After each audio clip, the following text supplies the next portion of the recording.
पहली क्लास है मेरी। मैं अपने बारे में पहले बता दूं, मेरा नाम परवेज है और मैं इस इंडस्ट्री में अराउंड 20-25 ईयर्स से मैं क्लास ले रहा हूँ। 50,000 स्टूडेंट को सक्सेस कराने का मेरे पास एक्सपीरियंस है। इंडिया, पैन इंडिया में कोई भी डिपार्टमेंट ऐसा नहीं होगा। एसएससी के एग्जामिनेशन से लेकर यूपीएससी तक मैं पढ़ाता हूँ और मेरी क्लास का बस एक ही स्पेशलाइजेशन है, जो अभी क्लास लेने के बाद यू विल फाइंड दैट कि वाकई सर ने जो पहले कॉन्वर्सेशन में कहा था, अगर मैं सर की क्लास को कॉन्टिन्यूएशन में अगर ले लेता हूं तो मेरे एग्जामिनेशन आगे क्लियर हो सकते हैं। मैं बहुत ही रिजल्ट ओरिएंटेड चीजें पढ़ाता हूं। मेरे कंटेंट की क्वालिटी ये है कि मैं अगर आपको नोट्स करा रहा हूं, नोट अगर बनवा रहा हूं आपसे 25 क्वेश्चन में 21-22 क्वेश्चंस क्लास के नोट से होंगे, चाहे एग्जामिनेशन में पेपर बनाने वाला कहीं से पेपर बना ले। इस बात की सबसे पहले श्योरिटी आपको दे रहा हूं। प्लस मैं आपको रीजनिंग जीना सिखाऊंगा मैं, कि रीजनिंग को कैसे जीते हैं। एक लोग पढ़ते हैं, एक जीना अलग होता है। बिकॉज देखो, इस एग्जामिनेशन में रीजनिंग का एक बड़ा इंपॉर्टेंट रोल होता है। आपके पास टाइम कम है। मैं ये नहीं कहता कि बाकी सब्जेक्ट का वेटेज नहीं है, सबके इक्वल वेटेज है, लेकिन एग्जाम को क्लियर करने की कुछ स्ट्रैटेजी होती है जो पहले दिन से अगर मैं क्लियर कर दूं तो आने वाले 6-7 मंथ में definitely I am just giving you assurance कि आप अपने एग्जामिनेशन को निकालना शुरू कर दोगे और कहीं ना कहीं आपका सिलेक्शन 100% हो जाएगा। जिस एग्जाम की तैयारी आप लोग कर रहे हैं, honestly I am telling you 6 months to 8 months are sufficient to crack the competition. इससे ज्यादा का टाइम अगर आप लगाते हैं तो आपकी मेहनत में कमी है। आपने अपना 100% नहीं दिया, इस वजह से आपका सिलेक्शन नहीं हुआ। अदरवाइज याद रखना इस बात को, कभी भी से 5 ईयर प्लान लेकर नहीं चलना है कि 2 साल 3 साल में करेंगे, 5 साल में एग्जामिनेशन करेंगे। अभी तो मेरा एज है, किसी ने नहीं देखा है टुमारो नेवर कम, आप सब लोगों को मालूम है। कल के बारे में कुछ भी पता नहीं है। धीरे धीरे जो स्थिति, कंडीशन जो गवर्नमेंट जॉब की होती जा रही है, मेरा सजेशन ये होगा कि पहली बार में एग्जामिनेशन को फोड़ना और गवर्नमेंट जॉब में सबसे पहले एंटर कर जाओ। तो मेरे कहने का मतलब ये था कि प्लानिंग पहले दिन से हमें करनी है, आज से ही करनी है। और मैं आपको सारी चीजें बताऊंगा, स्ट्रैटेजी बताऊंगा। मैं रीजनिंग का फैकल्टी पढ़ाने को मैं रीजनिंग पढ़ाता हूं, लेकिन मैं बाकी सब्जेक्ट्स में भी आपकी पूरी हेल्प करूंगा। कहां से कौन से बुक्स आपको पढ़नी है, किस तरह से प्रिपरेशन करना है, कितना टाइम किस सब्जेक्ट में देना है, एक एक चीज मैं आपको बताऊंगा और उसको एक बार आपको फॉलो कर लेना है। Trust to my word, I am giving you word. 2 महीने 3 महीने में जो पहला एग्जामिनेशन होगा आपका प्री श्योर शॉर्ट होगा। प्री आपका श्योर शॉर्ट होगा, इस बात के लिए मैं आपको एश्योर करता हूं। बट यही होगा, कंडीशन इज ओनली दैट कि मैं जो कुछ भी आपको बताऊंगा उसको आप फॉलो कर लेना एक बार। क्योंकि देखो, सबसे इंपॉर्टेंट चीज जो है ना, वो मैं बता दूं, आपके एग्जामिनेशन वनडे एग्जाम का कोई बहुत बड़ा है ही नहीं इसमें कुछ ऐसी प्रॉब्लम। ये बहुत सिंपल चीज है, इन कंसिस्टेंसी आपको मेंटेन करना है। If you are just giving 4 or 5 hours in a day, इसको मेंटेन करके रखना।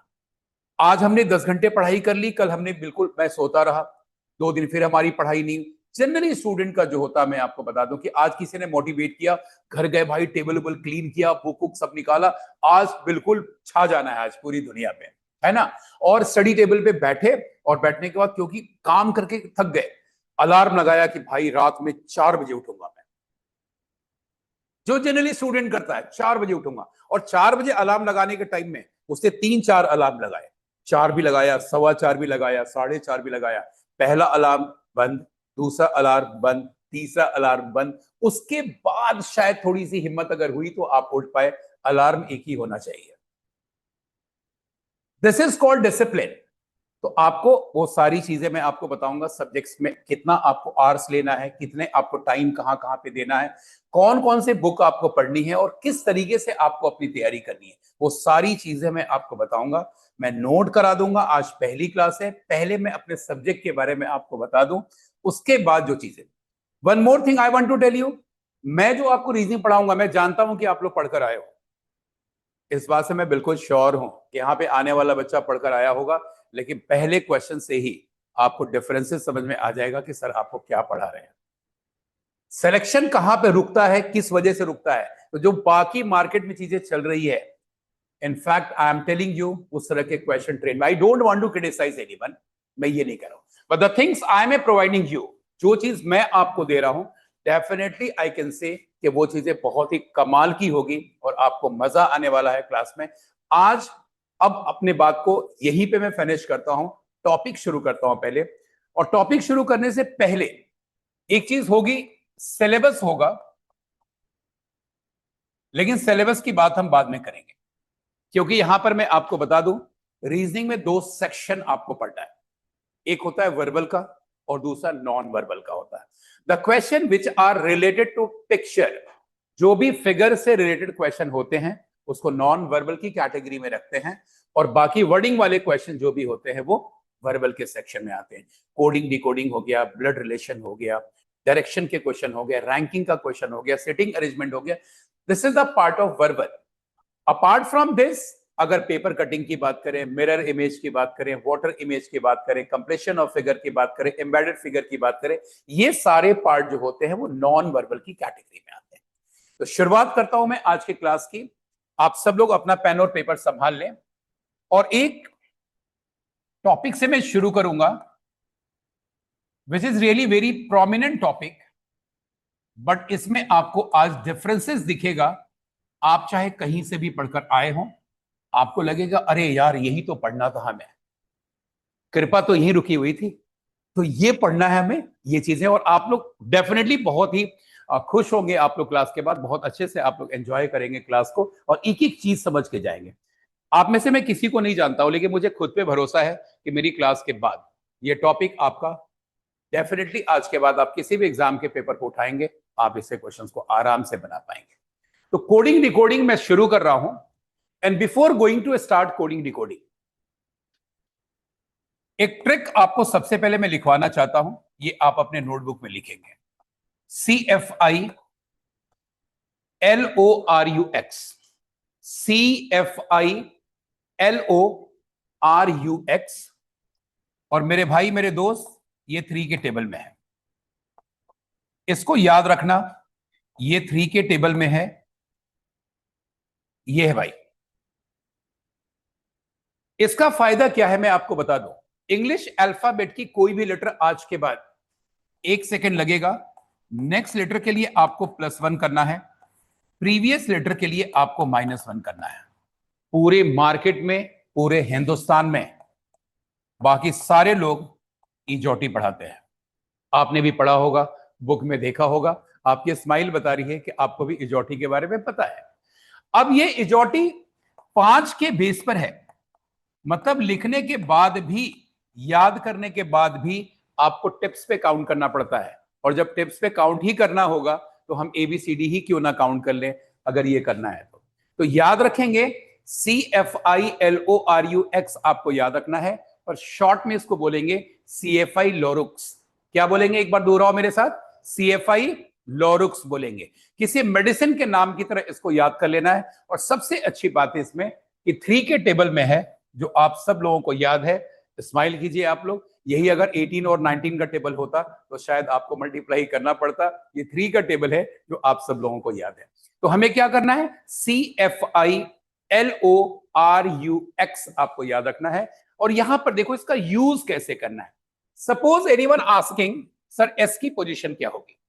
आर की पोजीशन आपको याद है, आर के बाद एस आता है, 19 हो गया, +1 हो गया। एनीवन कैन आस्क, सर के की पोजीशन क्या होगी।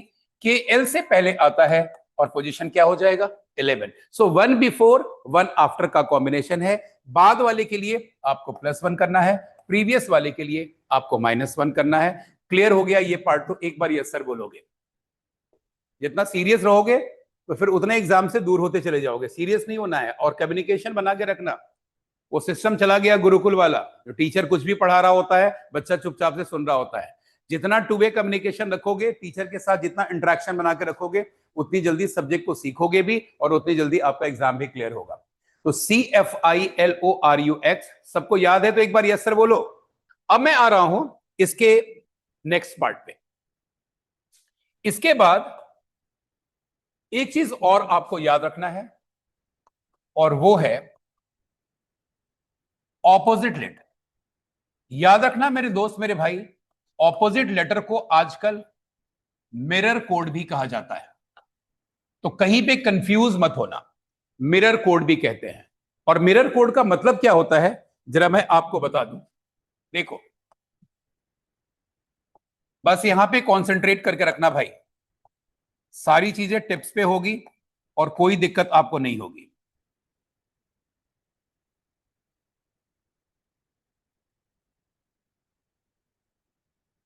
देखो, जिसके सामने जो लिखा हुआ है उसे मिरर कोड कहते हैं।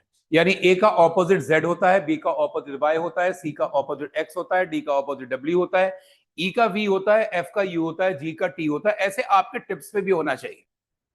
जैसे मैं बता रहा हूं, फ्रीक्वेंट आपके भी टिप्स पे होना चाहिए। और जनरली लोग इसको कराते कैसे हैं? कहते हैं कि किसी भी नंबर को 27 के साथ सब्ट्रैक्ट कर लो तो वो उसका ऑपोजिट होता है। बिल्कुल सही बताते हैं।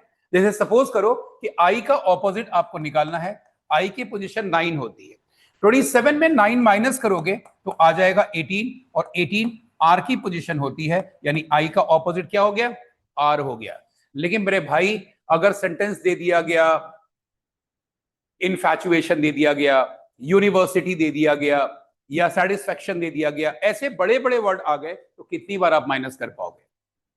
तो ये पॉसिबल नहीं होगा। आपके पास टाइम बहुत कम होता है।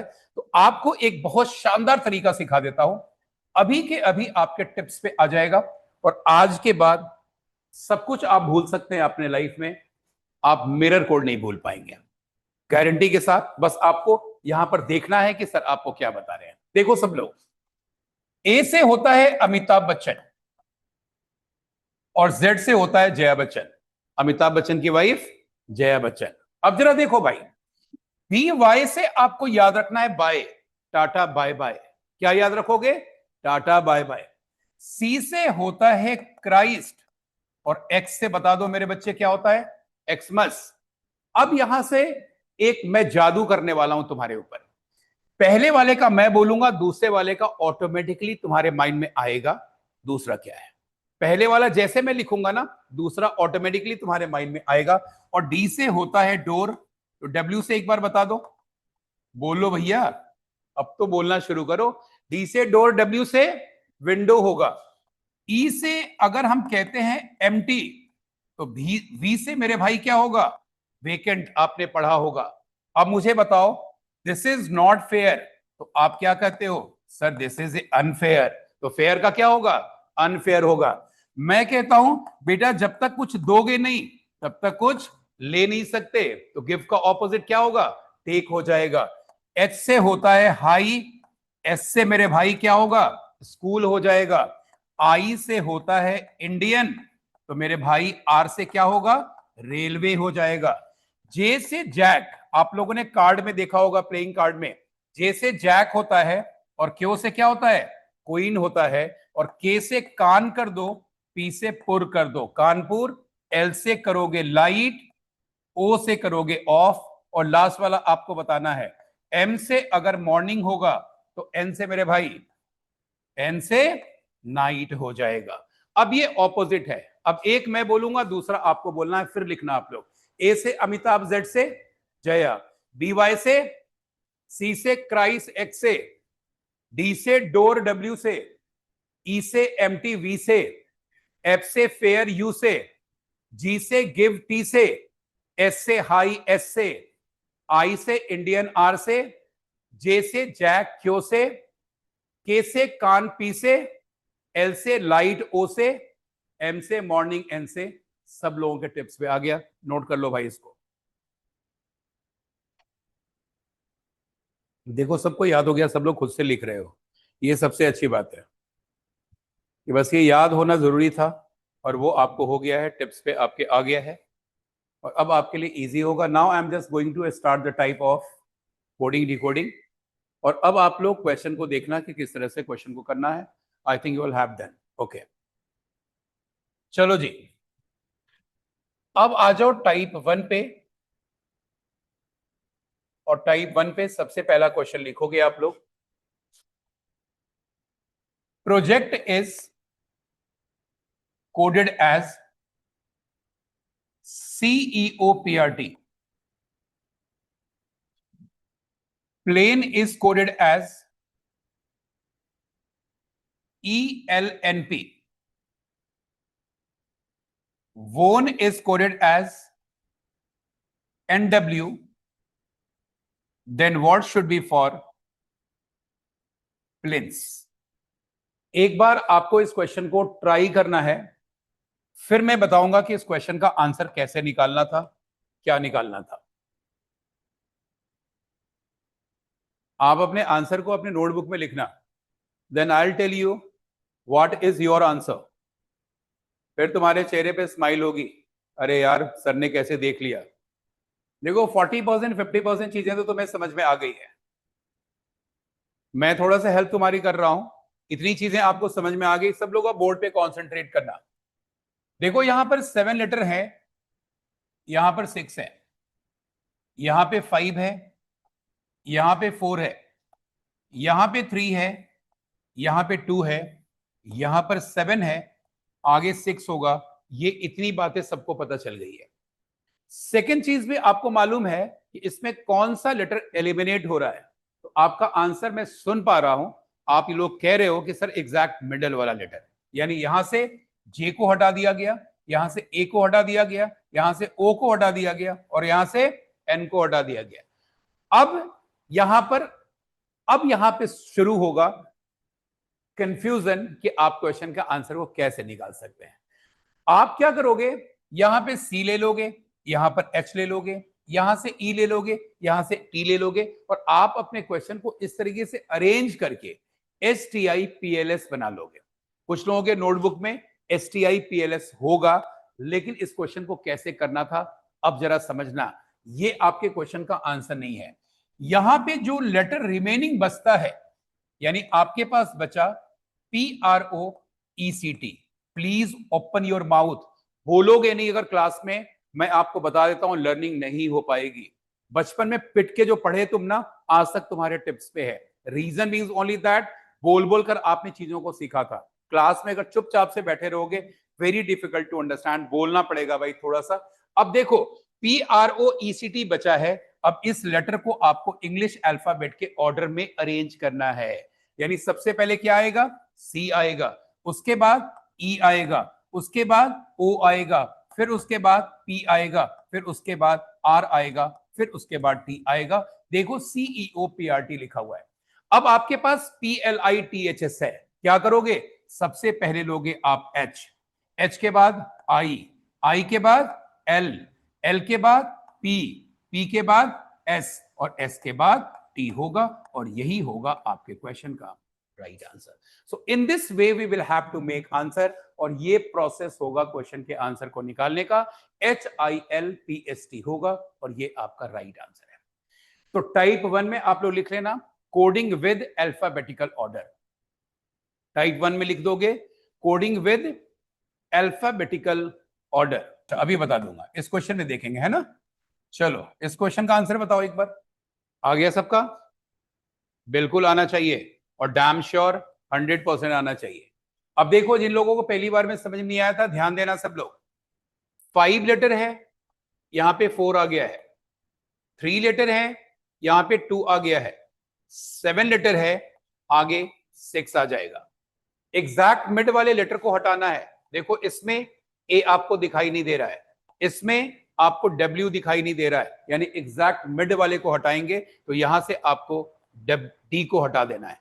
अब जो लेटर यहां पर बच गया है वो इंग्लिश अल्फाबेट के ऑर्डर में जाएगा, यानी इंग्लिश अल्फाबेट में सबसे पहले एफ आ जाएगा, एफ के बाद इंग्लिश अल्फाबेट में आई आएगा, आई के बाद इंग्लिश अल्फाबेट में एल आएगा और एल के बाद आर आएगा। अब यहां पे जो लेटर है इसको इंग्लिश अल्फाबेट के ऑर्डर में आप अरेंज करोगे तो सबसे पहले आप लोगे आई, आई के बाद आप लोगे एन, एन के बाद लोगे आप ओ के बाद लोगे आप एस और 2 बार यहां पे डब्ल्यू आ जाएगा और यही होगा आपके क्वेश्चन का राइट आंसर। क्लियर है सबका?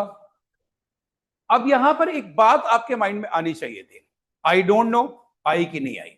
आई होगी, मैं बताना चाहता हूं वही चीज जो आपके माइंड में आई है, क्योंकि आपने अगर बता दिया तो फिर मेरे पढ़ाने का फायदा क्या है। तो डाउट तो आपके मन में जो चल रहा होगा वो मुझे पता होना चाहिए कि आप क्या सोच रहे हो। यहां पर जितने भी मैंने लेटर्स दिए, वर्ड दिए, वो सारे ऑड में थे। आपके माइंड में एक बात आ रही होगी, सर इवन में अगर वर्ड आ गया उसके एग्जैक्ट मिड को हम कैसे करेंगे। यानी आपके क्वेश्चन में स्कूल वर्ड दे दिया गया। अब स्कूल में तो 6 लेटर होते हैं और 6 का तो एग्जैक्ट मिड नहीं होगा कभी भी। इन दैट केस आपको याद रखना है, आपके एग्जामिनेशन में कंफ्यूज कराने के लिए आपको ये क्वेश्चन दिया जा सकता है। तो जब आपके पास इवन नंबर ऑफ लेटर्स का वर्ड आ जाए तो आपको याद रखना है कि आपके ऑप्शन में एक ऑप्शन दिया गया होगा C and D can not be determined, और ऐसे केस में आपका आंसर जो बनेगा वो सी एंड डी होगा। एक नोट नीचे लिख लो, नोट लिखना एक नीचे, इफ, पहले इंग्लिश में लिख लो फिर हिंदी में लिखवा दूंगा। If even number of letters, if even number of letters of the word is given, if even number of the letters of the word is given, in that case answer will be cannot be determined, answer will be cannot be determined। Hindi में लिखना, यदि सम संख्या वाले शब्द दिए गए हों, यदि सम संख्या वाले शब्द दिए गए हो तो आंसर निर्धारित नहीं किया जा सकता होगा, तो आंसर निर्धारित नहीं किया जा सकता होगा। एग्जाम्पल में स्कूल लिख लेना मेरे भाई, सो दैट कि आपको समझ में रहे। एग्जाम्पल में स्कूल लिख लेना, क्योंकि स्कूल में 6 लेटर्स है, ये एग्जाम्पल रहेगा, और आगे कैन नॉट बी डिटरमाइंड लिख लेना है इसके साथ। तो फर्स्ट पार्ट क्लियर है, बन जाएगा आराम से आज के बाद। बिल्कुल नया टाइप था, अभी तक आप लोगों ने पढ़ा है, सब लोग पढ़कर आए हो भाई, है ना, लेकिन ये टाइप आपने पहली बार देखा होगा। ऐसे ही क्वेश्चंस आजकल एग्जामिनेशन में पूछे जा रहे हैं, ट्रेंडी क्वेश्चन है, ठीक है। अब आ जाओ एक बढ़िया क्वेश्चन पे, टाइप 2, और मेरे भाई इसमें इंपॉर्टेंट कर लेना, स्टार लगा लेना। 2025 का जो भी एग्जाम होगा उस एग्जाम में ये क्वेश्चन आपको दिखेगा। क्वेश्चन क्या है जरा ध्यान देना। Uniform is coded as 5O 3G 4SN, 5O 3G 4SN, what will be for Asia, what will be for Asia। अब यहां पे क्वेश्चन को देखो, एक मैं सिखाता हूं, अगला आप बताना, टेंशन नहीं लेना, मेरी क्लास में स्माइल होनी चाहिए तुम्हारे फेस पे। When numbers and letters come together, किसी भी प्रश्न में आज के बाद नंबर और लेटर आपको दिख जाए, मेरे भाई एक बात याद रखना, that question will be based on consonant and vowel. अंग्रेजी वर्णमाला में देयर आर 26 लेटर, वॉवेल आप सब लोगों को मालूम है AEIOU होता है। तो मेरे भाई जहां पर AEIOU आएगा वहां पर आप 1 2 3 4 5 का यूज करेंगे, और जहां पे कॉन्सोनेंट आएगा वहां पर नेक्स्ट लेटर आप यूज करेंगे। अब सब लोग बोर्ड की तरफ देखोगे और चेहरे पे स्माइल तुम्हारे होनी चाहिए। यू के लिए 5 आ गया है, आई के लिए 3 आ गया है, ओ के लिए 4 आ गया है, यानी वॉवेल के लिए आपने नंबर का यूज किया, और कॉन्सोनेंट के लिए एन के बाद ओ आएगा, एफ के बाद जी आएगा, आर के बाद एस आएगा, एम के बाद एन आएगा। जल्दी से इस क्वेश्चन का आंसर बता दो, एशिया के लिए क्या आएगा एवरीबडी। एशिया के लिए आंसर क्या होगा, ए के लिए क्या आ जाएगा 1 होगा, एस के बाद क्या होगा टी होगा, आई के लिए 3 होगा, और ए के लिए क्या होगा 1 आ जाएगा। 1T31 होगा, और ये आपके क्वेश्चन का राइट आंसर है। ले लो एक क्वेश्चन आप लोग जल्दी से बताना। Police is coded as Q4 M3 D2, what will be for officer। तो O के लिए 4 आएगा, F के बाद G आएगा, I के लिए 3 होगा, C के बाद D आएगा, E के लिए 2 होगा, और R के बाद S हो जाएगा। 4GG 3D 2S आपका आंसर। किसी को प्रॉब्लम कोई? तो इसका लिख लेना, टाइप 2 पे लिख लेना, coding with consonant and vowel. चलो एक क्वेश्चन और बताओगे। Noida is coded as O43E1, what will be for America. बता दो, ए के लिए क्या आएगा, एम के बाद ई के लिए आर के बाद आई के लिए, सी के बाद ए के लिए 1 होगा, 1n2s3 d1 आपका आंसर होगा, and this is absolutely right answer. तो इस टाइप का नाम है coding with consonant and vowel. लिख लेना सब लोग, बहुत ही इंपॉर्टेंट पार्ट है 2025 का, ये इंपॉर्टेंट क्वेश्चन रहेगा। अभी बुक में क्वेश्चन नहीं आया ये वाला, लेकिन आपके एग्जामिनेशन में ये जरूर दिखेगा आपको। अब हम लोग आते हैं मेरे भाई टाइप 3 पर। इसके बगैर हिंदुस्तान का कोई भी एग्जाम अधूरा है। यानी कोडिंग डिकोडिंग का क्वेश्चन अगर आपके एग्जामिनेशन में पूछा जाता है, इस पार्ट से क्वेश्चन 100% होता है, 100% होता है। तो इस क्वेश्चन को हम लोग अभी देखेंगे क्या है। एक बार सब लोग क्वेश्चन को नोट करोगे सिर्फ। डिवाइन इज कोडेड एज जे है ये, और कुछ करना मत, बस बोर्ड पर अभी निगाहें रखना अपनी। पेन को ड्रॉप करो, सब लोग यहां पर देखोगे। मोस्ट इंपॉर्टेंट पार्ट तुमसे शेयर कर रहा हूं, ये सीख लिया, कोडिंग डिकोडिंग तुम्हें आ गई, क्योंकि यहां से एक क्वेश्चन 100% आपके एग्जाम में रहेगा। टिप्स क्या है जरा देखना।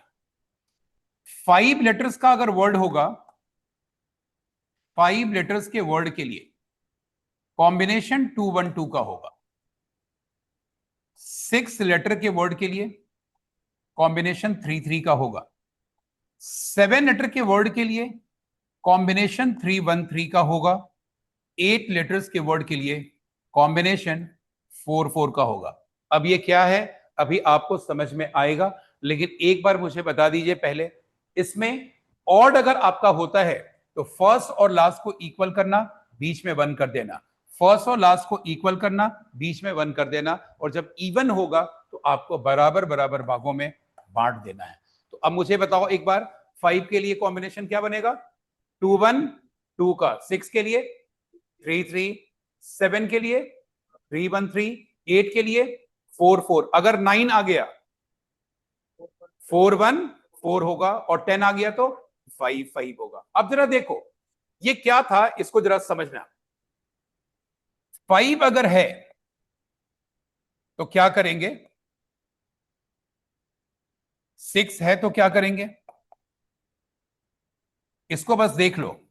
मुझे बताने में जितना टाइम लगे, क्वेश्चन को निकालने में तुम्हें सेकंड लगेगा। बस एक बार मैं पैटर्न सिखा दूं कि कैसे इसको करना है तुम्हें, और उसके बाद फिर कोई भी क्वेश्चन मैं तुमसे दूंगा, तुम बना लोगे। सब लोग यहां पर एक बार कॉन्सेंट्रेट करना, अभी पेन का यूज मत करना। देखो भाई, 5 लेटर में मैंने बताया 2 1 2, 6 में बताया 3 3, 7 में बताया 3 1 3, और 8 में मैंने बताया 4 4 का कॉम्बिनेशन। अब जरा देखो, इस टाइप का नाम है coding with cross letter pattern, और क्रॉस इसे कहा जाता है। अब देखो यहां पे जरा ध्यान से ये अरेंजमेंट सीख लेना। 1 किसके साथ क्रॉस करेगा, अब बोलना है। 2 किसके साथ, 3 4 5 1 3 2 4, बोलो भैया।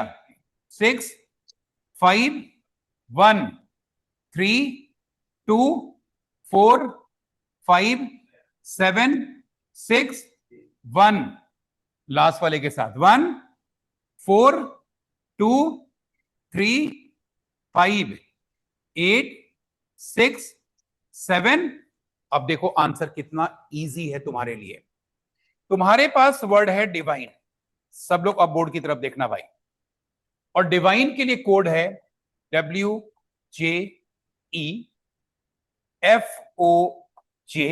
और आगे आपको निकालने के लिए कहा गया है प्रॉफिट।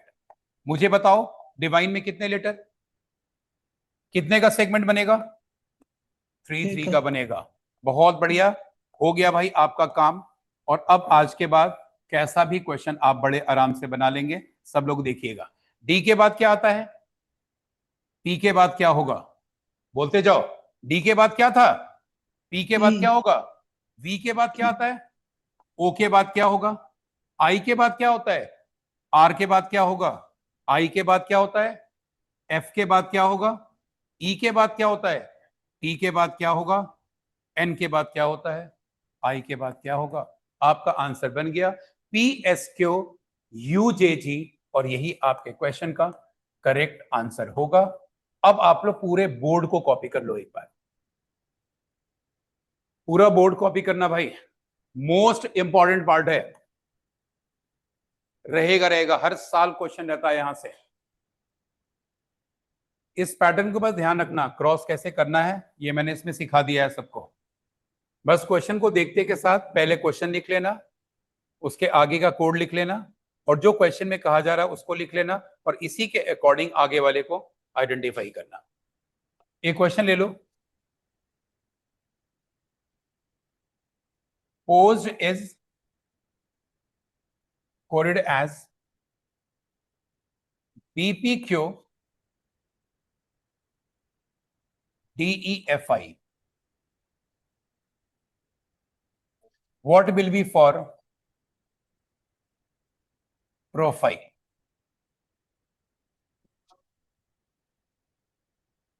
सेवन लेटर है, 313 का कॉम्बिनेशन।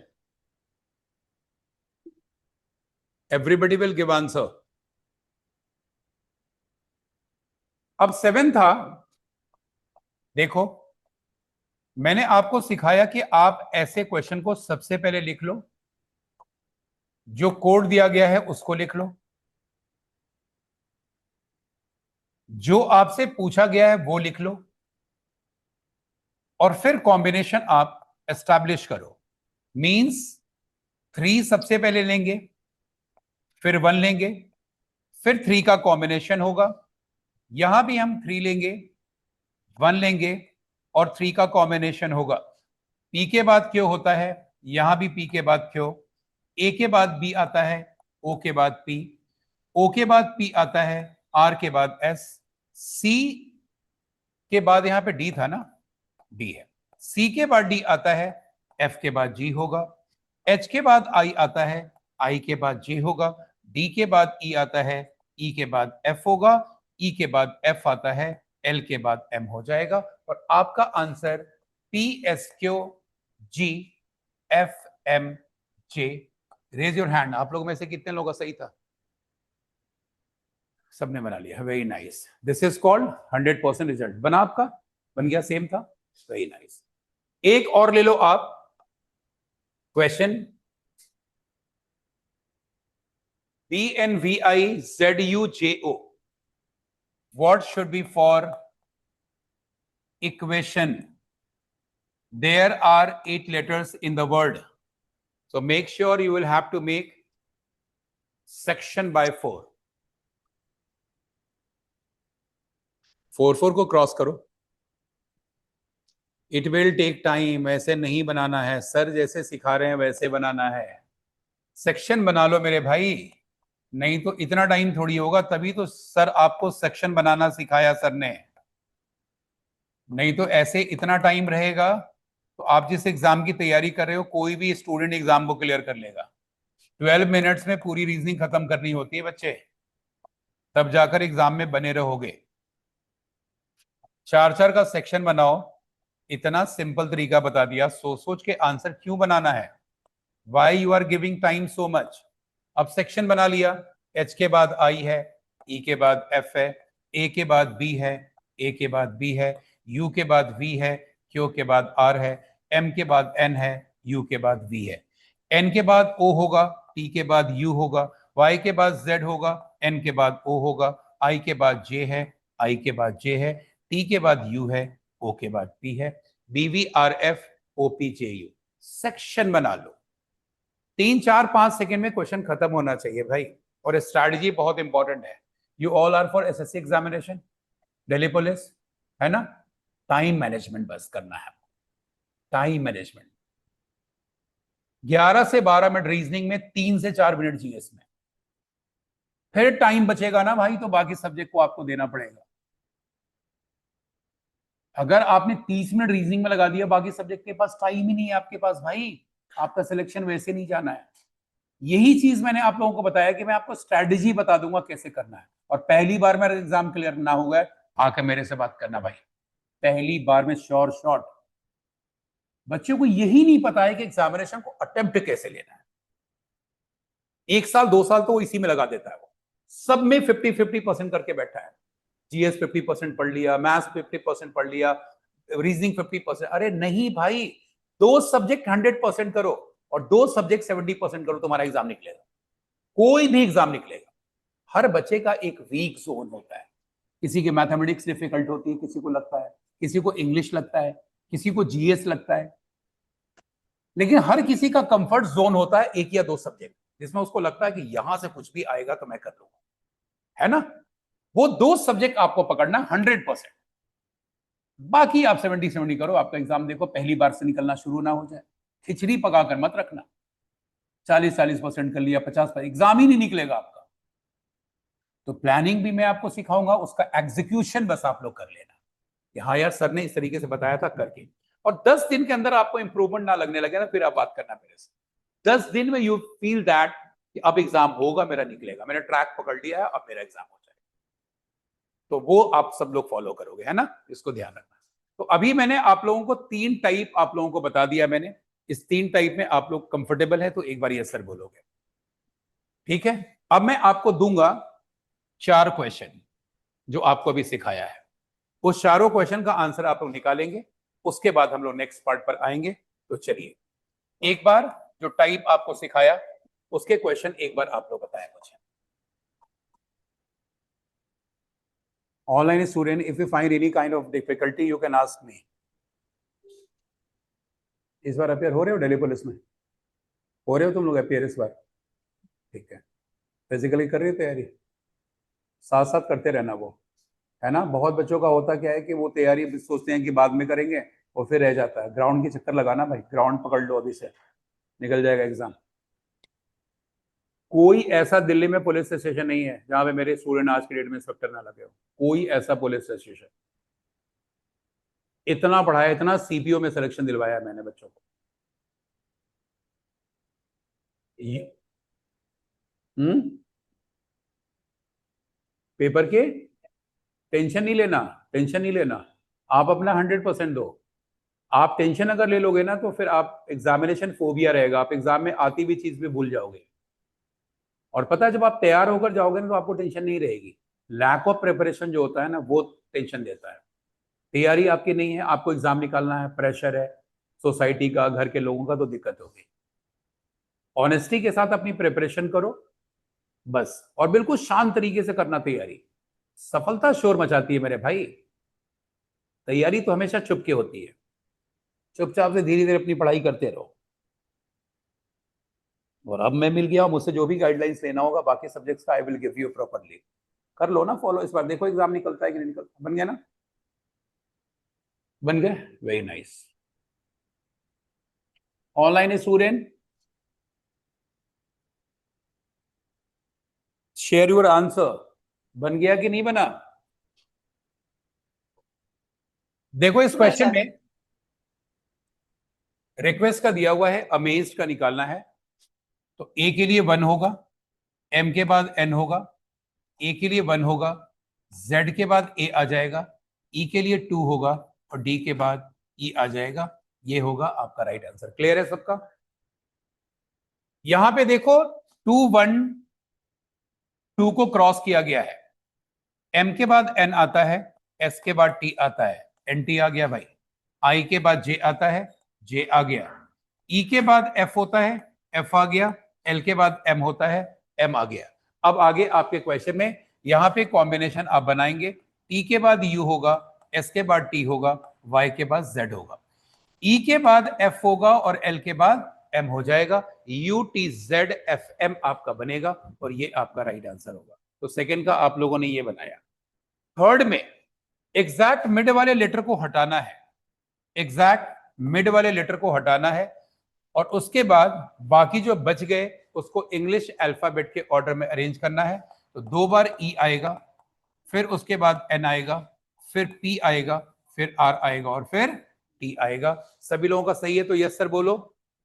नेक्स्ट वाले में यहां पर ओ के लिए 4 होगा, पी के लिए क्या होगा, क्यू आ जाएगा, टी के बाद यू, आई के लिए 3, एम के बाद एन, आई के लिए 3, एस के बाद टी और टी के बाद क्या होगा, यू होगा। करेक्ट है तो यस सर बोलो।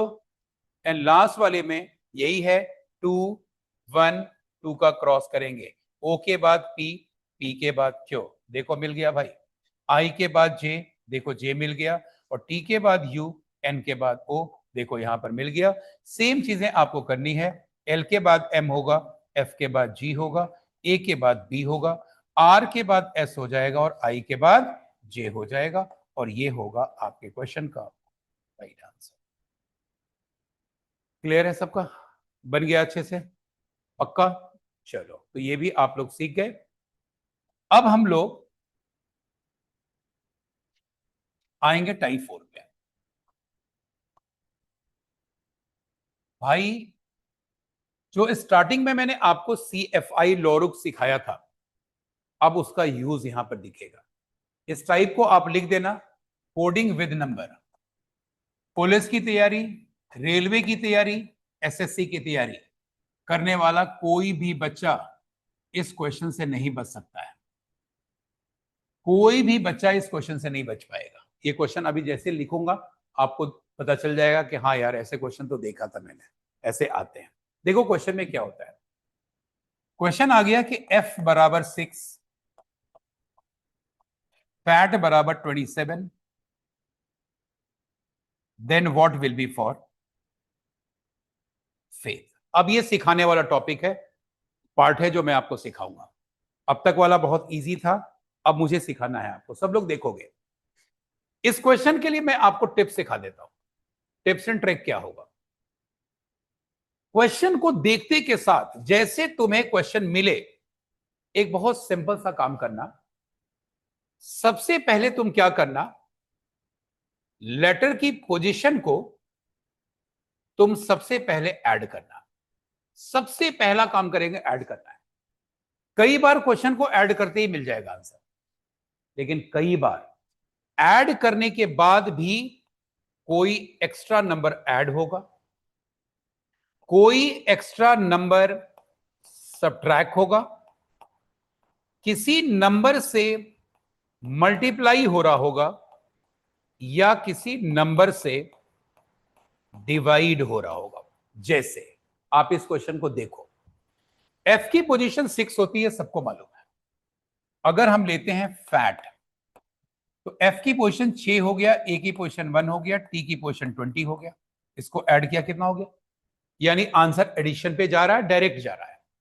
अब यहां पर आपके पास एफ और ए और टी का आपने ऑलरेडी निकाल रखा है, सिर्फ आप आई का और एच का निकालोगे। तो आई का कितना होता है, एच का कितना होता है, तो 9 और 8 कितना हो जाएगा, 17। अब 27 में 17 आप प्लस कर दो, आपके क्वेश्चन का आंसर क्या आ गया, 44 हो गया। अब ये डायरेक्ट आपका आंसर आ गया।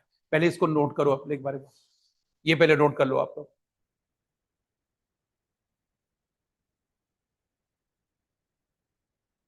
इसे एक बार सब लोग नोट करो।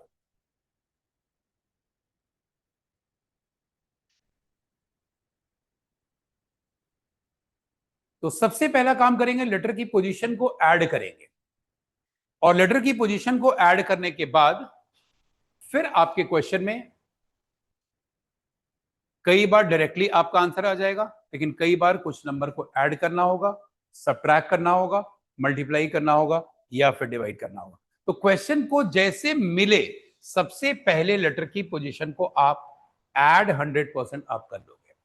अब एक क्वेश्चन आपसे पूछ रहा हूं, a इक्वल्स टू 1 है,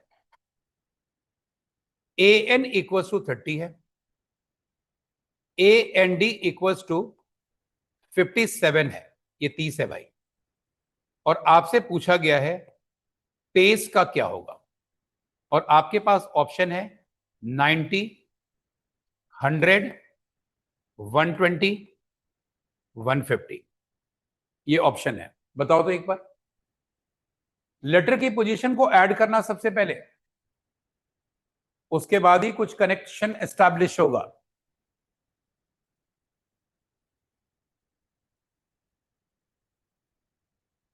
ये बोल दिया मैंने कि ये पार्ट सीखना पड़ेगा आपको, और मैं सिखाऊंगा इसको।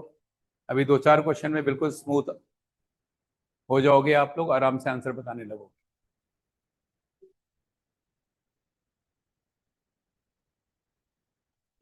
100। अब देखो यहां पर सब लोग एक बार देखना, मैंने आपको सिखाया, इसलिए मैंने इसी बोर्ड पर अभी करा रहा हूं, इसी पेज पे करा रहा हूं कि सबसे पहले आप लेटर की पोजीशन को ऐड करोगे। तो ए की पोजीशन 1 होगी भाई, ए एन को ऐड करोगे तो आपके पास 15 आएगा। ए एन डी को आप ऐड करोगे आपके पास 19 आएगा, और पेस को आप ऐड करोगे 25 आएगा। अब कनेक्शन एस्टैब्लिश करो कि 1 कैसे आया, 30 कैसे आया, 57 कैसे आया। तो आपको मिलेगा, एक को 1 से मल्टीप्लाई करेंगे तो 1 होगा, 15 को 2 से मल्टीप्लाई करेंगे तो 30 होगा, 19 को 3 से मल्टीप्लाई करेंगे तो 57 होगा। अब 25 को किससे मल्टीप्लाई करना है, 4 से करना है, और 25 को 4 से करोगे आंसर क्या होगा, 100 यहां पर बनेगा। 100 will be the right answer. यानी आपने जब क्वेश्चन में ऐड किया तब आपको क्वेश्चन में पता चला कि आगे का रेस्पेक्टिव नंबर जो है वो कैसे आ रहा है। तो सबसे पहला काम करो, पोजीशन को सबसे पहले आपको ऐड करना ही पड़ेगा। ऐड करने के बाद कोई नंबर ऐड होगा, कोई सब्ट्रैक्ट होगा, कोई मल्टीप्लाई होगा, कोई डिवाइड होगा। एक क्वेश्चन अब आप लोग करोगे, बताओ जरा। SUN बराबर 27, MON बराबर 21, TUE बराबर, आपके पास ऑप्शन है ये, बताओ तो जरा। लेटर की पोजीशन को सबसे पहले ऐड करो।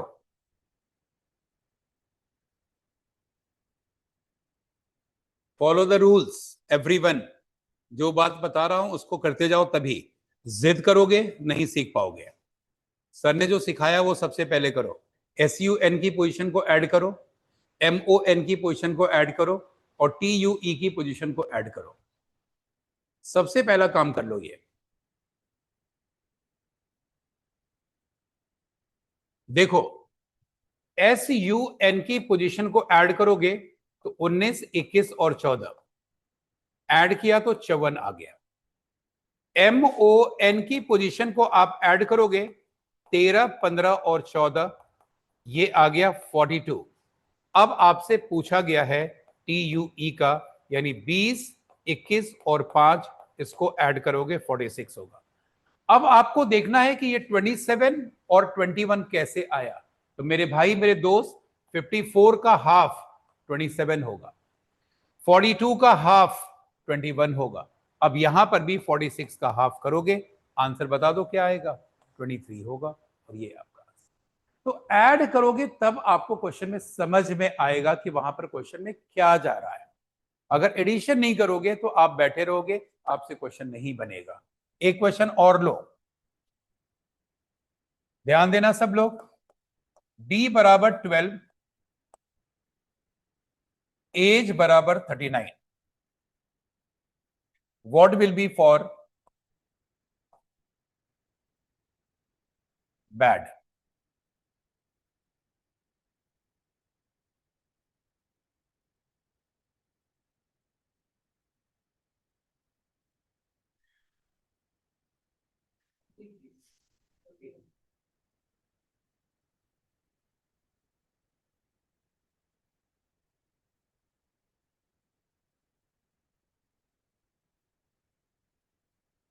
क्या बताया सर ने, सबसे पहले लेटर की पोजीशन।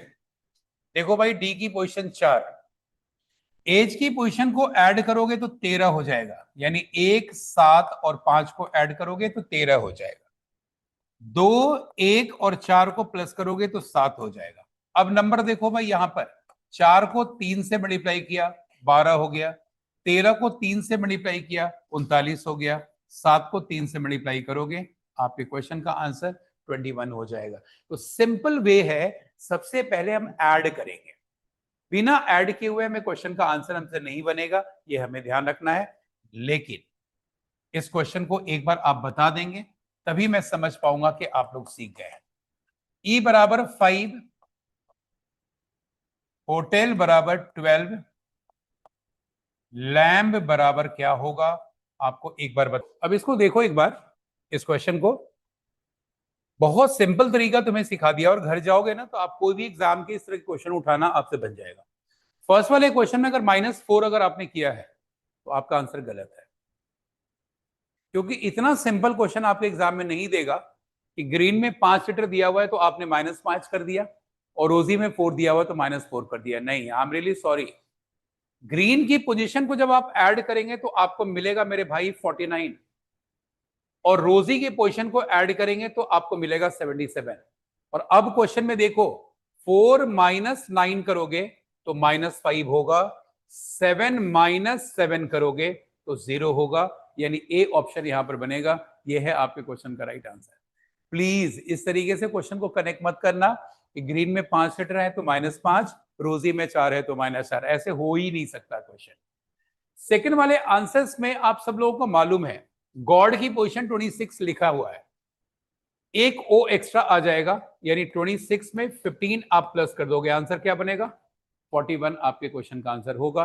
इन क्वेश्चन नंबर 3 में अभी जस्ट कराया था, डियर की पोजीशन को ऐड करो, कितना आ रहा है 28, बेयर्स की पोजीशन को ऐड कर रहे हो 45, और वैक्स की पोजीशन को ऐड कर रहे हो 48।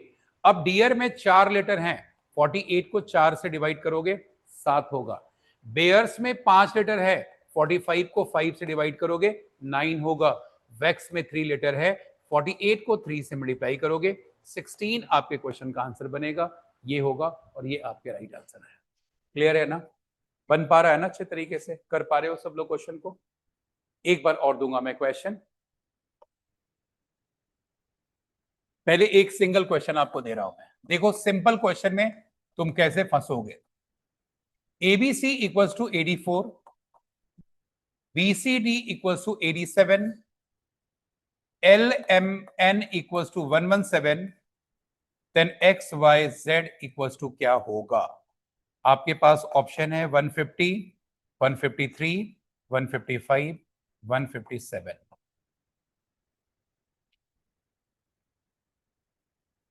मुश्किल क्वेश्चन आपसे बन जाएगा, लेकिन आसान क्वेश्चन में कैसे आपको ट्रबल हो सकता है वो आप लोग देखो एक बार।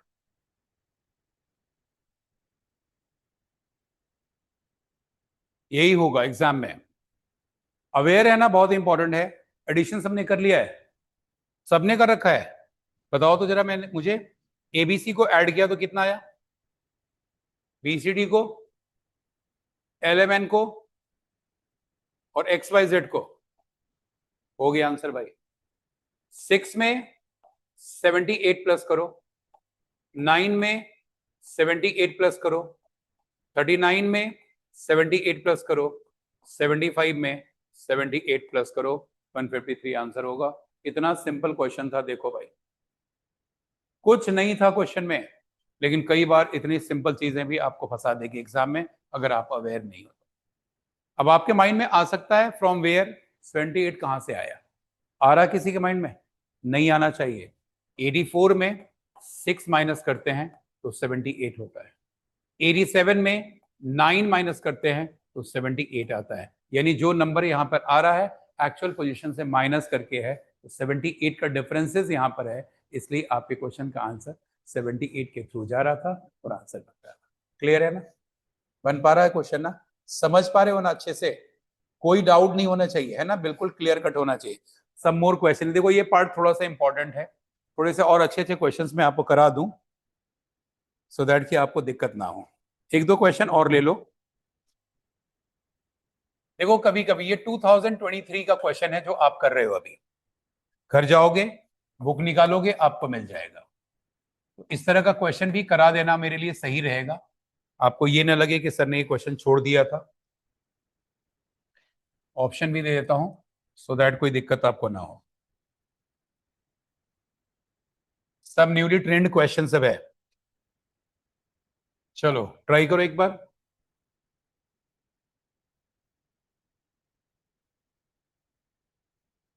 कभी कभी आपके साथ बहुत बड़ा मजाक किया जाएगा एग्जामिनेशन में, और उस मजाक के लिए भी आपको तैयार रहना है भाई। देखो पहले क्वेश्चन नंबर 1 में क्या था, कुछ नहीं था भाई। क्रो में 4 लीटर 4 का क्यूब, ईगल में 5 लीटर 5 का क्यूब, पैरट में 6 लीटर 6 का क्यूब। सारे कॉम्बिनेशन ढूंढ लोगे भाई, इसके लिए भी तैयार रहना है। क्वेश्चन को लिख लो, स्टार लगा लो, हर चीज कर लोगे। एंड लास्ट टाइम में आपको डिफिकल्टी फील होगा, you will just find that यार there is something wrong behind the question, कुछ है यहाँ पे मिस्टेक इसमें, तो इसको आपको ध्यान में रखना है। So in this way we will have to find answer. और ये आपके माइंड में आ रहा होगा, sir how will we understand, कैसे पहचानेंगे? तो आप एक चीज ध्यान रखना, जब कभी भी स्क्वायर या क्यूब का फॉर्म आपको नंबर में दिख रहा होगा, हर जगह क्यूब दिख रहा है, हर जगह स्क्वायर दिख रहा है, तो फिर आप क्वेश्चंस में वहां पर एडिशन पे मत जाना, वहां सिंपली अपने क्वेश्चन को कनेक्ट करना। अरे यार सर ने बताया था कि परफेक्ट क्यूब के बेस पे या परफेक्ट स्क्वायर के कोई बेस पे भी क्वेश्चन का आंसर बनेगा। सेकंड वाला क्वेश्चन देखो, बड़ा सिंपल था, आई होप कि आप लोगों ने बना लिया है। 2 और 18 को प्लस करोगे मेरे भाई 20 होगा, और 5 और 23 को प्लस करोगे 28 होगा। और अब देखो 28 में 20 माइनस किया, आंसर आ गया। डी की पोजीशन 4 है, ए की पोजीशन 1 है, दोनों को ऐड करोगे 5 होगा, और यहां पे 23 और 14 को आप प्लस करोगे तो आपके पास आएगा 37। 37 में 5 आप माइनस करोगे, you will get your answer 32। 32 आपके क्वेश्चन का राइट आंसर होगा। इन क्वेश्चन नंबर 3 में बड़ा सिंपल था, ये तो बहुत ही सिंपल था।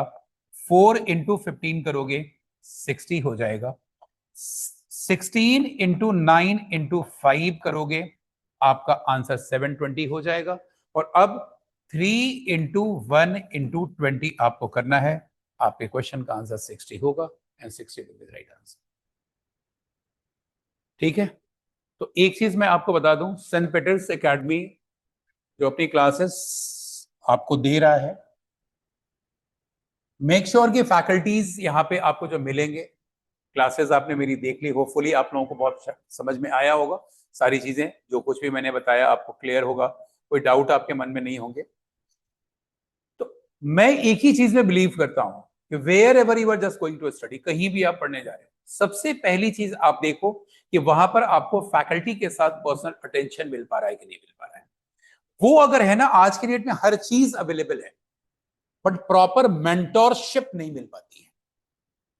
नहीं तो बच्चा जहां 1 साल किसी एग्जाम को लगाने में निकालने में क्लियर लग जाता है उसको, वो 6-8 महीने में एग्जामिनेशन बच्चे का क्लियर हो सकता है। And everybody has limited time, आप सब लोग को पता है कि सबके पास लिमिटेड टाइम है। आपका सिलेक्शन उस टाइम तक आप खुश हो जब तक आपके दोस्त का सिलेक्शन नहीं हुआ है भाई, तब तक आपकी लाइफ बहुत ठीक ठाक चलेगी, ट्रस्ट मी। मैं जो बात बोलता हूं ना, डायरेक्ट दिल से बोलता हूं भाई, और स्टूडेंट की बात बताता हूं मैं कभी भी इधर उधर की बातें नहीं करता। मैं इतना स्टूडेंट से कनेक्ट रहता हूं कि मैं स्टूडेंट के दिल की बात जानता हूं। आप उस टाइम तक बहुत खुश हो जब तक आपके दोस्त का सिलेक्शन नहीं हुआ है। जिस दिन आपके दोस्त का सिलेक्शन हो गया, आप कॉन्ग्रेचुलेशन तो बोलोगे उसको, लेकिन तुम्हारे ऊपर जो चलेगा ना भाई, वो तुम्हें ही पता चल रहा होगा भाई। ये रिग्रेट लाइफ में नहीं होना चाहिए, ये ऑप्शन अपने लाइफ को मत देना। देखो एक चीज हमेशा याद रखना, दोनों टी से स्टार्ट होता है और दोनों कुछ ना कुछ आपको सिखाता है, टीचर भी और टाइम भी। ये पहले सिखाता है, बाद में एग्जाम लेता है। ये एग्जाम पहले लेता है, सिखाता बाद में है। The time which we are spending here will never come back. आज जो डेट है, आज जो टाइम हम लोग साथ में स्पेंड कर रहे हैं, will never come back in our life. चाहे हम किसी भी पोस्ट पर पहुंच जाएं, आज के दिन को हम वापस नहीं कर पाएंगे। और समय रहते, मैं तो यूपीएससी भी पढ़ाता हूं, और जब मैं देखता हूं कि 23 साल 24 साल का बच्चा इंटरव्यू देकर आया हुआ हो, और उसको देखकर आप कहोगे कि ये कल का आईएएस और आईपीएस है, मतलब घमंड छूकर भी नहीं गया, और वो वही बच्चे होते हैं आगे सक्सेस होते हैं। आपके अंदर गुण अगर क्वालिटी है तो आप डिजर्व करोगे। और याद रखना इस बात को, उस टाइम तक आपके अंदर एटीट्यूड नहीं आना चाहिए जब तक कि आप सेलेक्ट ना हो जाओ।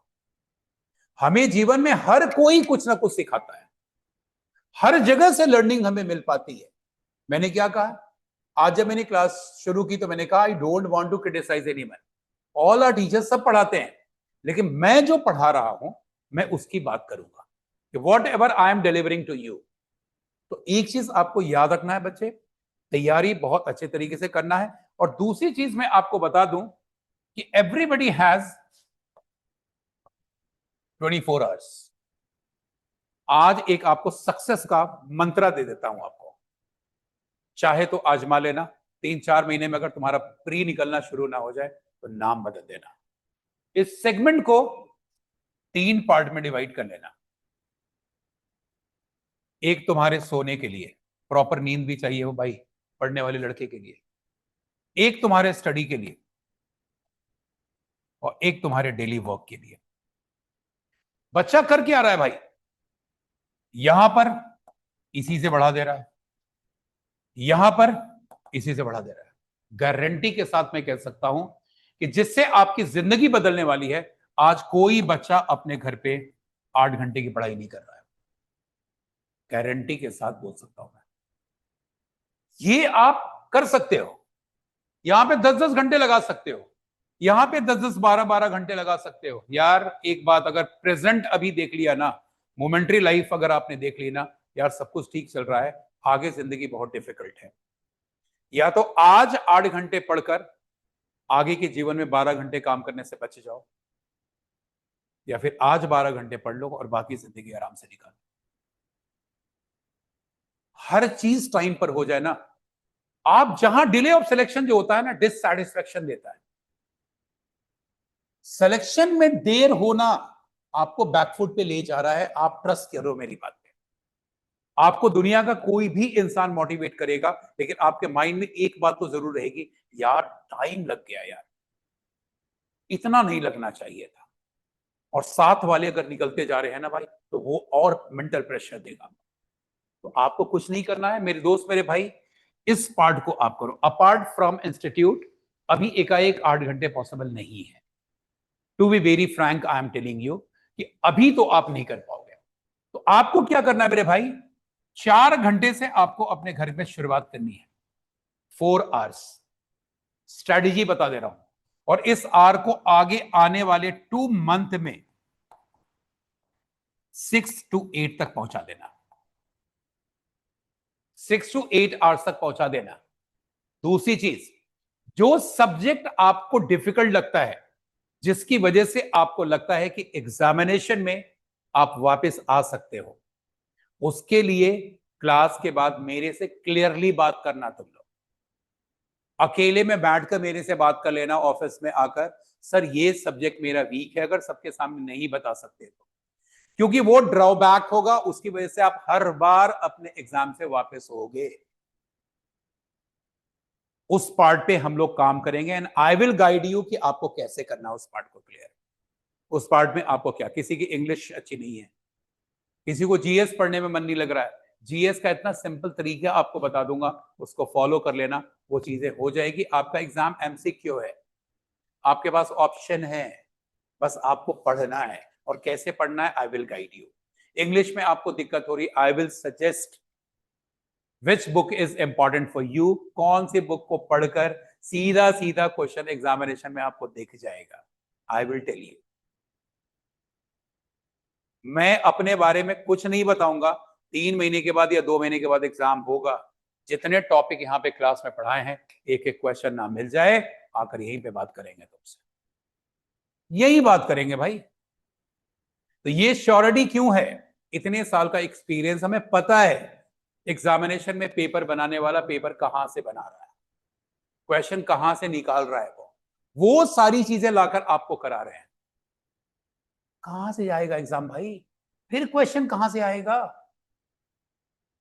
तो इसको आप लोग को करना है, time duration is really very important. मैं कितना भी आपको गाइड कर दूं, if you are not ready to learn, if you are not ready to study, आप भी जानते हो नहीं हो सकता। टू वे कम्युनिकेशन, मैं कितना भी अच्छा पढ़ा दूं, आपका मन नहीं है पढ़ने का, क्लास अच्छी नहीं होगी। आपका मन पढ़ने का अच्छा है, टीचर अच्छा नहीं पढ़ा रहा है, फिर भी मजा नहीं आएगा। लेकिन दोनों लोग अगर मिल गए तो भाई धमाल होगा, और बहुत जल्दी। और मेरी क्लास की स्पेशलाइजेशन है, मैं सिलेक्शन वाली पढ़ाई कराता हूं, मैं इधर उधर की चीजें नहीं करूंगा। Trust to my word. मेरी क्लासेस जाके यूट्यूब पे देख लो, सर्च कर लेना परवेज आलम सर। 3 महीना पहले जो रेलवे की क्लासेस यूट्यूब पे पढ़ाई थी, एग्जामिनेशन 3 महीने के बाद हुआ रेलवे में डिट्टो। ऑनलाइन पे बच्चा लिख दिया सोशल मीडिया पे, सर आपके पास क्वेश्चन पहले से आ जाते हैं। डिट्टो वही सारी चीजें एग्जामिनेशन में आ गई एज इट इज। ऐसा नहीं कि सिर्फ आपके साथ, आप सर्च करोगे हजारों वीडियो मिल जाएंगे मेरे, यहाँ यहां से लेकर यूपीएससी तक के मिल जाएंगे। तो जो क्लास में आपको पढ़ाऊंगा, एक बात तो जरूर है, सबसे पहली चीज याद रखना बच्चे, believing in your self is the best way. अपने ऊपर सबसे पहले भरोसा रखना। ये तुम्हें सक्सेस होने का तुम्हें रूल सिखा रहा हूं मैं तुम्हें। अपने ऊपर खुद का भरोसा सबसे पहले होना चाहिए कि I can do, I have potential. और एक बात हमेशा याद रखना है, हार्ड वर्क ऑलवेज पे। आपने लाइफ में अभी कुछ भी अभी तक पढ़ा है ना, आज वो काम आ रहा है आपको। अगर आपने टाइम एंड टेंसेस अच्छे से पढ़े होंगे, पार्ट्स ऑफ स्पीच आपने अच्छे से पढ़ा होगा, आज कंपटीशन में देख रहे होगे आपके क्वेश्चंस बन जा रहे हैं। आपने 6th 7th 8th क्लास में आपने एनसीईआरटी अच्छे से पढ़ी होगी, आज आप देख रहे हो साइंस के क्वेश्चन आपसे बन जाते हैं, हिस्ट्री के क्वेश्चन। क्या है ये आपका मेहनत है जो आपने किया था। तो आज जो मेहनत करोगे ना वो आगे। और ये था, अभी तक आप लोग एकेडमिक में थे, अब आप कंपटीशन की दुनिया में आ रहे हैं। तो कंपटीशन के लिए क्या करना है आपको, अपने आप को फेस इन द क्राउड बनाना है। भीड़ में एक चेहरा आपको लेकर आना है। और भीड़ में एक चेहरा कैसे बनेगा भाई, आपकी मेहनत से बनेगा। I will guide you properly. मैं आपको पूरी तरह से बताऊंगा, हर सब्जेक्ट के बारे में पूछना मेरे से। बाकी जो टीचर यहां पर आएंगे, सब टीचर अच्छे होंगे, वो आपको जो पढ़ाएंगे पढ़ाएंगे। Apart from this, if you find any kind of difficulty, आपको लगता है यार सर मेरी हेल्प कर सकते हैं, ओपनली मुझसे पूछना। तो and don't shy in the classroom. मेरे बच्चे याद रखना, you are here to learn. जो बच्चा क्लास में शाई हो गया ना, एग्जाम नहीं निकाल पाएगा वो, क्योंकि उसका जो डर है ना उसके अंदर, वो उसको आगे बढ़ने नहीं देगा। आप यहां शर्म करोगे भाई, कल जब रिजल्ट निकलेगा, तुम्हारे रिश्तेदार, तुम्हारे मोहल्ले वाले, तुम्हारे माता पिता सब तुमसे पूछेंगे क्या हुआ। वो शर्मिंदगी की बात ज्यादा बड़ी होगी। तो उसको भूलकर कोशिश करना है कि क्लास में कम्युनिकेट करो। जो चीजें समझ में नहीं आए पूछो, और जो पार्ट तुम्हारा वीक है उस पर पूरा कॉन्सेंट्रेट करना है। हर एग्जामिनेशन की अलग अलग चीजें होंगी, मैं आपको बताऊंगा। जो एसएससी सीजीएल की तैयारी करना चाह रहा है उसके लिए क्या है, सीपीओ की तैयारी करने वाला क्या है, सीएचएसएल की तैयारी करने वाला क्या है, पुलिस की तैयारी करने वाला क्या है, रेलवे के एग्जाम में जो बच्चा कर रहा है उसको कैसे करना, हर चीज के, इवन हिंदी तक का मैं आपको गाइड कर दूंगा कहां से आपको पढ़ना है। वो सेलेक्टेड चीजें आपको पढ़नी है, अपने एग्जाम को निकालना। Another thing, consistency is the key of success. आज आए, कल नहीं आए, परसों नहीं आए, नहीं भाई। 8 महीने तक मेरे कोई रिश्तेदार नहीं है, मेरा कोई दोस्त नहीं है, मैं हूं और मेरी किताबें हैं। और याद रखना भाई, एक बात बता रहा हूं, किताबों के लिए झुका हुआ सर दुनिया में कभी किसी के सामने नहीं झुकेगा। दुनिया में किसी के सामने नहीं झुक सकता है जिसने किताबों के लिए अपना सर झुका दिया। वो एक दिन चमकेगा, वो राइजिंग स्टार बनेगा भाई। हम क्या कर रहे हैं पता है, मोमेंटरी हैप्पीनेस में फंसे हुए हैं। आज हमारे पास एक मोबाइल आ गया, हम खुश हो गए। आज हमारे पास शूज एक अच्छी सी मिल गई, हम खुश हो गए। अरे आपको तो कोशिश ये करनी है कि हर 3 महीने 4 महीने पे मोबाइल बदल जाए। कुछ लाइफ में ऐसा करना है भाई। और आपको क्या लगता है, आपके पेरेंट्स आपके पैसे के लिए नहीं बैठे हैं। I am really sorry. वो चाह रहे हैं कि आपका करियर बहुत जल्दी कैसे सेट हो जाए। तो everything is for you only. आपके माइंड में कहीं से भी ये बात नहीं होनी चाहिए। और आपके पेरेंट्स ने अपना रोल अदा कर दिया है भाई, आपको क्लासरूम तक भेजकर। यहां से आपकी जिम्मेदारी शुरू होती है और उसको आपको मेंटेन करना है। So all faculties will be well qualified here. जो भी यहां पर आपको पढ़ाने के लिए आएंगे, शानदार फैकल्टी होंगे। मेरी क्लासेस आपने देख ली, इसके बाद भी जो क्लासेस होगी उस क्लासेस को आप देखें, you will find that yes this is the right place where we will have to study. यही ऐसी जगह है जहां पे हमें पढ़ना चाहिए, और आप लोग पढ़ो आराम से। डबल चीजें मत रखना, डाइवर्ट मत रहना। एक बार कंपटीशन वाला स्टूडेंट डाइवर्ट हो गया, इफ बट अगर तुम्हारे माइंड में आ गया, तुम्हारा डिले ऑफ सिलेक्शन है। सीधा सीधे मुझे पुलिस करना है, करना भाई सीधा, टीचर जो पढ़ा रहा है सीधा सीधा समझना है। वनडे एग्जाम का यही रूल है यार। वनडे एग्जाम में तुमने इफ और बट लगा दिया, तुम कंफ्यूज। और कॉम्पिटेटिव एग्जाम में जो बच्चा एक बार कंफ्यूज हो गया, उसको दुनिया की कोई ताकत कंफ्यूजन से बाहर नहीं निकाल सकती। आज किसी ने सजेस्ट कर दिया एसएससी दे दे, तो एसएससी में मूव कर जाएगा। कल किसी ने कह दिया रेलवे दे दे, वो रेलवे पे देगा। परसों किसी ने कह दिया टीचिंग वाले में चला जा, वो टीचिंग में चला, क्योंकि वो कंफ्यूज है। तो target should be very clear. If I am going to prepare for police examination, yes police ही निकालना है 2025 में। मेरा ग्रेजुएशन अभी बाकी है, 1 साल ग्रेजुएशन में बचा है। ग्रेजुएशन करने के बाद मुझे सीजीएल इनकम टैक्स इंस्पेक्टर निकालना है, सीधा target income tax inspector. Diversion नहीं भाई, अभी कुछ कल कुछ परसों कुछ, फिर आप डाइवर्ट हो, आप कंफ्यूज होते चले जाएंगे। तो वो नहीं करना, क्लियर कट रहना है अपने माइंड से। अब मुझे बताओ क्लास कैसी लगी, ऑनेस्टली बताना। मजा आया क्लास में? सारे पॉइंट क्लियर हुए? अच्छे तरीके से सीख पाए तुम लोग? बहुत अच्छे से। अब मुझे एक बात बताओ, कहाँ कहाँ तुम लोग को प्रॉब्लम है, जेन्युइनली शेयर करना। आप पहले एग्जाम का बता दो, कौन कौन से एग्जाम की तैयारी कर रहे हो, आप बताओ पहले। दिल्ली पुलिस के लिए कर रहे हो, ओके। ग्रेजुएट हो आप? ओके ओके, ठीक है। आपका दिल्ली पुलिस, आपका भी क्वालिफिकेशन? अभी ग्रेजुएशन चल रहा है ना आपका? अभी 12th किया है, ग्रेजुएशन फर्स्ट ईयर, ग्रेजुएशन भी हो गया? डिले हो गया भाई, है ना, थोड़ा देरी हो गई, थोड़ा इस साल हुई है। अच्छा, चलो फिर ठीक है। आप बताओ, सीजीएल क्वालिफिकेशन? 12 पास हो, इस साल हुए हो, तो सीजीएल तो अभी तो ग्रेजुएशन के बाद होगा, है ना। पैरेलली एक काम करना, I will suggest you, CHSL वाला एग्जाम निकाल लेना। सीएचएसएल देके एग्जाम निकाल लो, गवर्नमेंट जॉब मत ज्वाइन करना, ज्वाइन मत करना, एग्जाम निकाल लो। लिव विदाउट पे में 6 मंथ आप, मतलब हायर स्टडी के लिए लिव विदाउट पे पे आप जा सकते हो, गवर्नमेंट का एक रूल है। आपने ज्वाइन करा, लिव विदाउट पेपर आ गए, गवर्नमेंट हायर स्टडीज के लिए आपको फ्री करती है, आप जाओ, आप आराम से 2 साल 3 साल प्रिपरेशन करो। पैरेलली एग्जाम निकलना चाहिए। आप एक बात चीज आपको कनेक्ट करा देता हूं, आप समझ पाओगे मैं क्या कहना चाह रहा हूं। आईआईटी वाला स्टूडेंट यूपीएससी कैसे निकलता है? रीजन बहुत सिंपल सा है।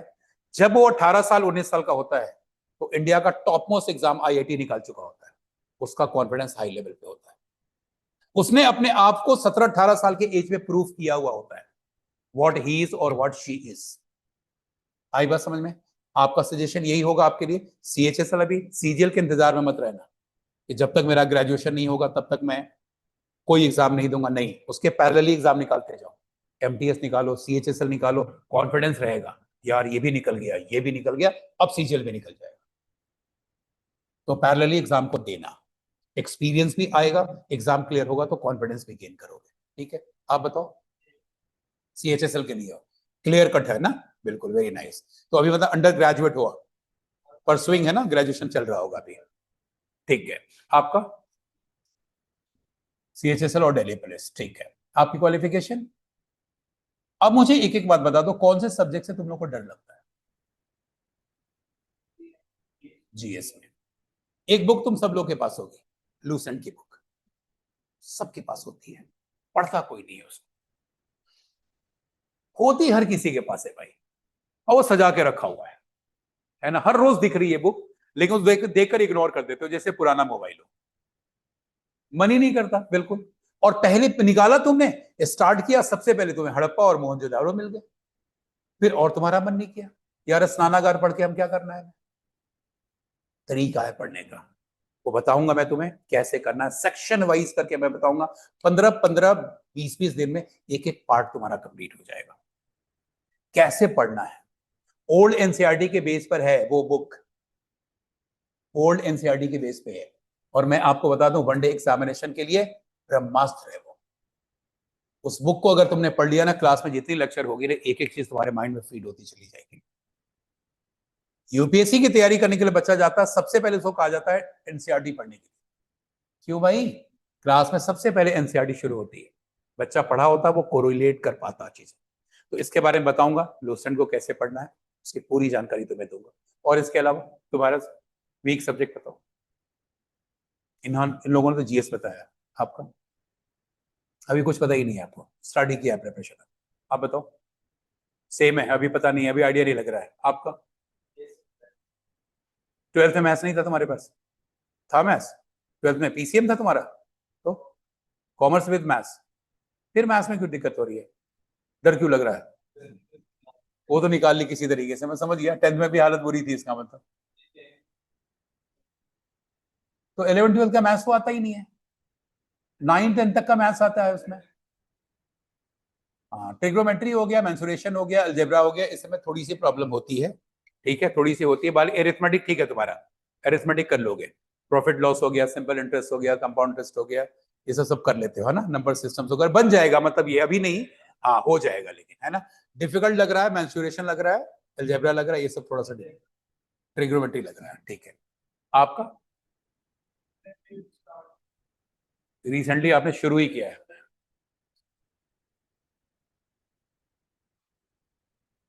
तो सीयूटी आपने जब दिया होगा तो आपने इसमें जनरल टेस्ट वाला एग्जाम आपने किया होगा, जनरल टेस्ट में। तो उसमें अच्छा डोमेन आपका ठीक गया था? अच्छा, तो उसमें जीएस में आपने डिफिकल्टी फाइंड करी। सीयूटी वालों ने जीएस पढ़ाया भी तो नहीं होगा, बहुत ऐसे 15 दिन में क्लास खत्म कर दी होगी उन्होंने। अच्छा, खुद से करा था, खुद से करा था, ठीक है। क्योंकि सीयूटी में होता है ना ऐसा कि तैयारी जो होती है तो एग्जामिनेशन में बहुत कम टाइम होता है, तो क्रैश कोर्स में जो बच्चे आते हैं 15 दिन में क्लासेस खत्म करानी होती है, तो उसमें 5 दिन में हिस्ट्री खत्म हो जाती है, 1 2 दिन में ज्योग्राफी खत्म हो जाती है, 1 2 दिन में साइंस खत्म कर देते हैं, है ना, ऐसे होता है बेसिकली। और थोड़ा थोड़ा बताते हैं, मेन मेन चीजें आप लोगों को करा देते हैं, ठीक है।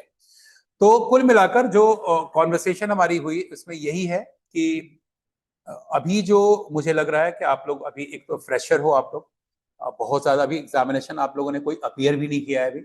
आई थिंक पहली बार आप एग्जाम में अपियर हो गए, लेकिन ये खुशी जो होती है ना बड़ी कमाल की होती है, पहली बार में अगर एग्जाम क्लियर हो जाए।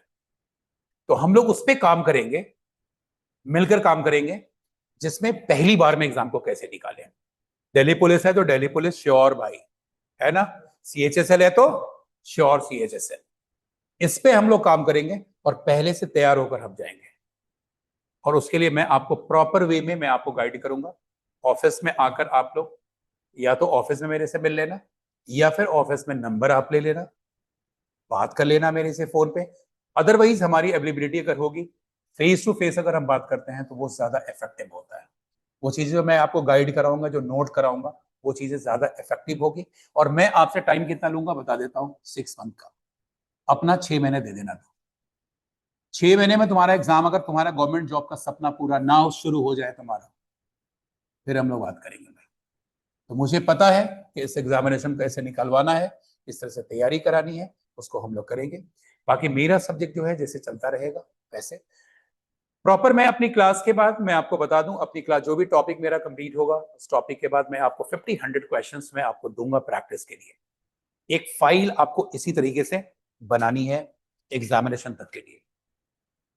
और जो असाइनमेंट मैं आपको प्रोवाइड करूंगा, उस असाइनमेंट को आपको उस फाइल में रखना है एग्जामिनेशन तक, जब तक आपका एग्जाम क्लियर ना हो जाए।